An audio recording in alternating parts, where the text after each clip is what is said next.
A'udzu billahi minasy syaithanir rajim. Bismillahirrahmanirrahim. Wa iz akhadna mitsaqa bani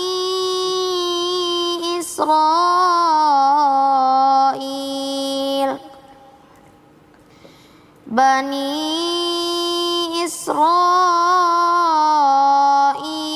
la ta'buduna illallah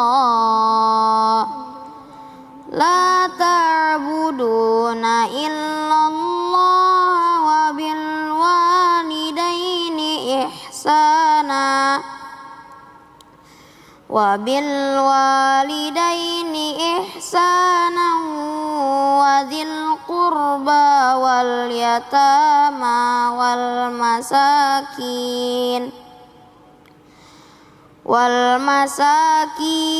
wa qulu linnasi husnan wa aqimus sholata wa atuz zakah summa tawallaitum illa qalilan minkum wa antum mu'ridun. Shadaqallahul azim. Aku berlindung kepada Allah dari godaan syaitan yang terkutuk dengan menyebut nama Allah yang Maha Pengasih lagi Maha Penyayang. Dan ingatlah ketika kami mengambil janji dari Bani Israel, janganlah kamu menyembah selain Allah dan berbuat baiklah kepada kedua orang tua, kerabat, anak-anak yatim, dan orang-orang miskin. Dan bertutur katalah yang baik kepada manusia. Laksanakanlah sholat dan tunaikanlah zakat. Tetapi kemudian kamu berpaling mengingkari, kecuali sebagian kecil dari kamu, dan kamu masih menjadi pembangkang. Maha benar Allah dengan segala firman-Nya, lagi Maha Agung. Masya Allah, Allahumma arhamna bil Quran. Naura dan juga Hudzaifah membacakan daripada surah Al-Baqarah ayat 83 yang mana Masya Allah dibacakan dengan sangat indah oleh Hudzaifah dan diterjemahkan dengan indah pula oleh Naura. Yang mana tadi bacaan Hudzaifah la ta'buduna illallah. Jadi ada wakafnya Hudzaifah tadi. Coba dilihat lagi ayatnya, nak. Wa idh akhadna mitsaqa bani Israil. Nah, Hudzaifah ngulang lagi tuh. Bani Israil la ta'buduna illallah.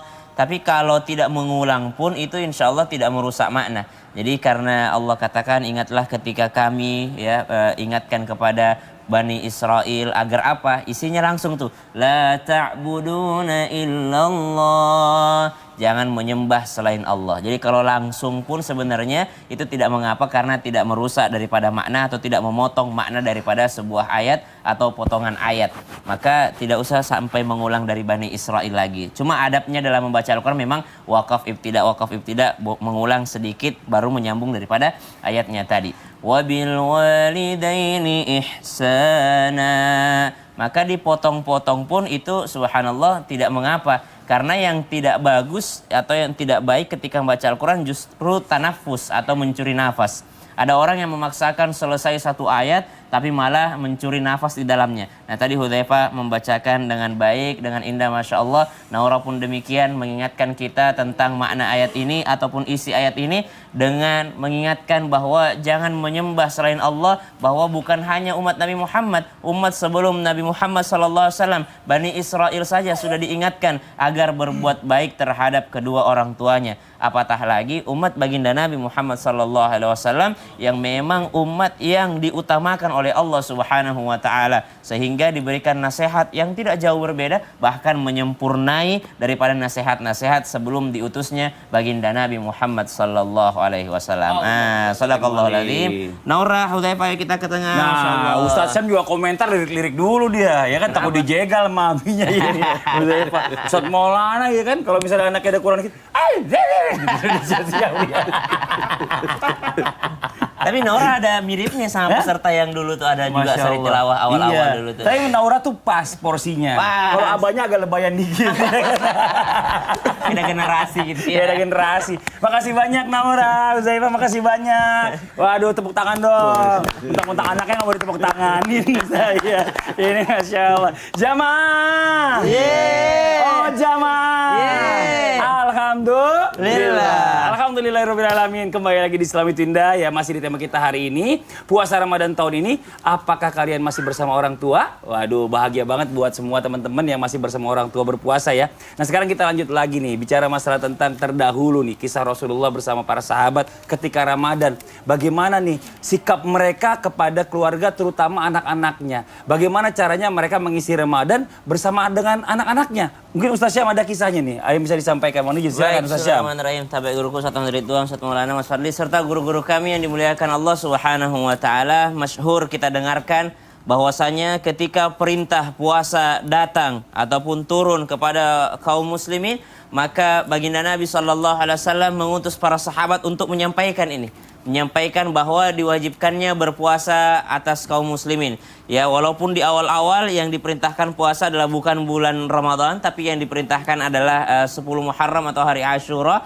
Maka subhanallah, pada saat itu para sahabat Nabi SAW berusaha dengan triknya bagaimana caranya agar anak-anak mereka untuk ikut berpuasa.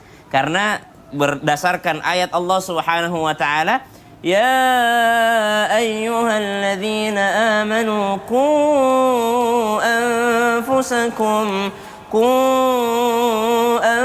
anfusakum wa ahlikum nara. Dan juga banyak riwayat daripada baginda Nabi SAW agar mengajak anak-anak kita untuk berbuat baik juga, ataupun mengajarkan anak sholat. Dan dari sini kita mengambil pendapat ataupun kita melihat daripada pendapat para ulama bahwasanya kalau Nabi memerintahkan kita agar mengajari anak-anak di usia 6 tahun dan menghukum mereka di usia 10 tahun kalau mereka tidak mau sholat, maka pada saat itu juga ulama mengatakan begitu juga dengan perintah puasa. Maka di usia 6 tahun juga diajarkan untuk berpuasa, bahkan ada yang lebih cepat daripada itu, sehingga di usia 10 tahun udah dikasih reward ataupun hukuman ketika dia tidak menjalankan puasa ataupun menjalankan dengan baik ibadah puasa tersebut. Nah, para sahabat pun ketika awal-awal datang, yang namanya awal-awal perintah biasanya agak lebih berat. Maka ketika diperintahkan kepada anak-anak mereka, mereka mengatakan dalam sebuah riwayat, kami biasanya mengajak anak-anak kami untuk ke masjid, untuk mengadakan berpuasa bersama. Lalu kami membuatkan mainan dari bulu agar mereka teralihkan perhatiannya sehingga mereka tidak terasa lapar dan dahaganya. Yang namanya juga anak-anak, subhanallah. Jangankan anak kecil, orang dewasa saja biasanya kalau dia teralihkan perhatiannya, biasanya dia bisa untuk melupakan lapar dan dahaganya.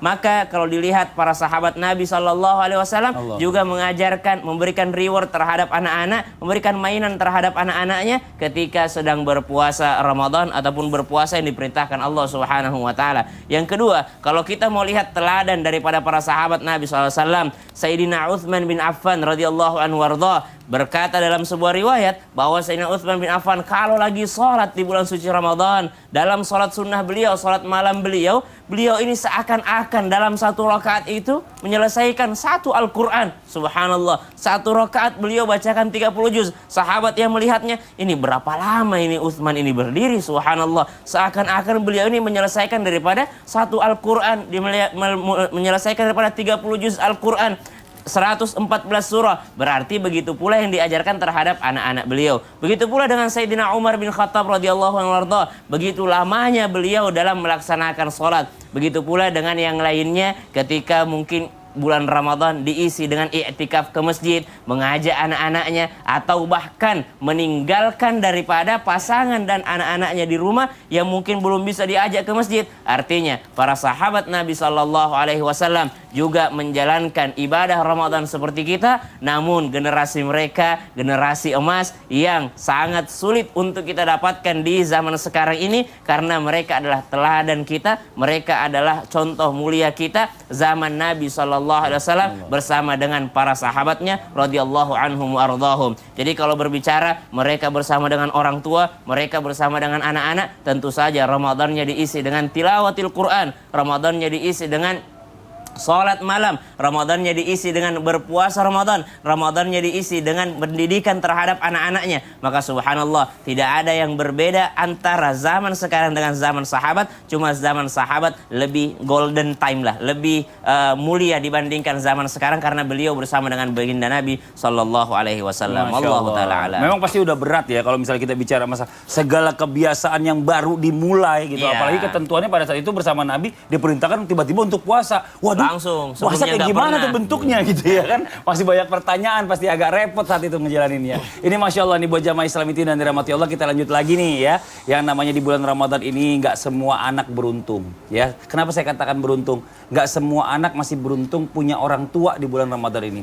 Bahkan banyak juga saudara-saudara kita, teman-teman kita, adik-adik kita yang di bulan Ramadan ini sudah tidak bersama orang tuanya. Nah ini apakah di bulan Ramadan ini bagi anak-anak yang udah ditinggal wafat sama orang tua nih Ustadz Air ya, ketika Ramadan ini baiknya untuk ziarah ini, ada yang saya dengar katanya hari Jumat atau mungkin ada hari lain yang baik juga untuk ziarah kepada orang tua. Mohon izin penjelasannya, silakan. Izin Ustaz Maulana, Bang Fadli, Ustaz Syam. Bismillahirrahmanirrahim. Benarkah kalau kita ditinggal orang tua lantas terputus amalan kita untuk tidak bisa berbakti kepadanya? Salah.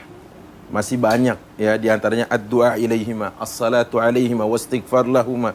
Masih banyak dan juga menyambung silaturahim yang dimana bisa kita lakukan kepada orang-orang karib kerabatnya, handai tolan, teman sejawatnya, yang dimana itu menjadi bukti bakti kita kepadanya. Nah, Bang Fadli tanya tadi, bagaimana kalau ada anak yang ditinggal orang tuanya dan Ramadan baginya adalah kesendirian? Ingat bahwa ziarah kubur disyariatkan dalam agama kita untuk apa? Satu, diantaranya mengingat kematian. Dua, membuka terus peluang bagi anak bisa bakti kepada orang tua. Ramadan ini setiap detik yang berdetak tidak jauh berbeda dengan bulan lain. Sya'ban, Rajab, Jumadil Ula, Jumadil Akhirah sampai Muharram kalau kita hitung mundur. Tetapi yang membedakan adalah setiap detik yang berdetak di Ramadan adalah kombo pahala buat semua yang melakukan aktivitas kebaikan di dalamnya. Tak terkecuali dan tak tertutup untuk mereka yang berziarah, menziarahi orang tuanya. Lantas kenapa ada orang memilih mungkin hari Jumat?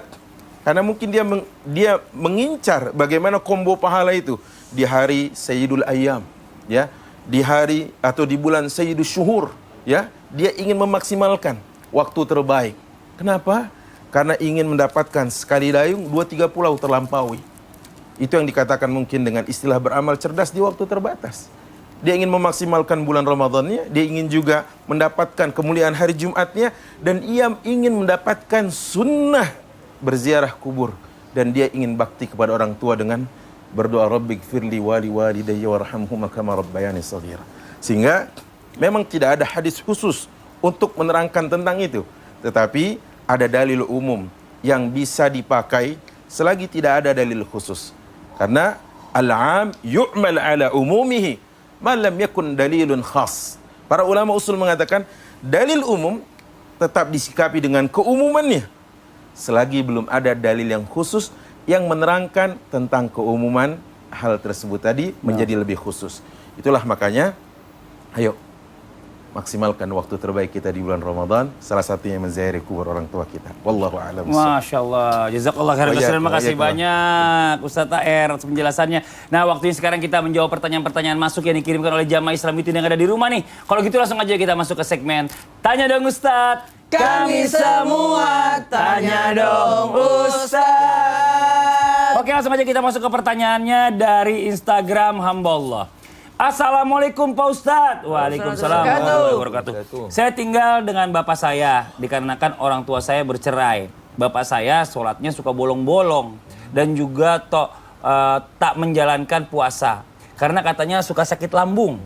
Apakah boleh tak berpuasa dengan alasan sakit Pak Ustadz? Dan juga apakah jika berdosa saya sebagai anaknya ikut terimbas? Mohon jawabannya Pak Ustadz. Terima kasih. Wassalamualaikum warahmatullahi wabarakatuh. Ini coba dijawab Ustadz Maulana yang dari tadi kayaknya lebih cool ya. Karena mungkin ada anaknya ya, ada jahitnya. Lebih deg-degan. Tuh, yang lain setuju kan? Karena- Jangan main di rumah setuju ya? Setuju, iya setuju. Aku lebih deg-degan. Oh deg-degan ya? Kalau Nora tampil aku takut dia ada apa-apa. Yang lebih deg-degan lagi karena ada 3 anak saya nonton. Takut jenggol-jenggol kamera lah, Iya, apalah. iya. Tegang Nah. banget kayaknya hari ini. Nah, buat kita semua berbicara tentang orang tua, mohon maaf, bisa jadi orang tua tidak bagus agamanya, akhlaknya, ibadahnya, karena beliau lebih sibuk mencari nafkah buat kita, sehingga tidak ada waktu untuk menuntut ilmu. Nah, sementara dia mencari nafkah buat kita, aduh ya Allah. Nah, ketahuilah orang tua kita itu bukan malaikat, orang tua kita itu bukan sesuatu, maaf, yang makhluk suci dan sebagainya bagikan Nabi dan Rasul. Orang tua kita orang biasa. Dalam hal ini keinginan kita kepada orang tua kita juga berharap supaya kita dan orang tua bisa masuk surga bersama, tidak terpisahkan. Maka sosok anak menghadapi orang tua tetap ada kepedulian, ada kasih sayang, dan ada bentuk tanggung jawab. Karena kenapa orang lain aja kita harus bantu, apalagi orang tua kita sendiri. Nah, buat semuanya, tadi menarik banget semua penyampaian dari guru-guru kita. Tapi ada lagi nih penyampaian yang sangat menarik dan bermanfaat. Apa itu? Kita ikutin yuk. Apa itu? Penyampaian dari Mas Fadli dan Ustaz Sam. Oh, Silakan. Masya Allah.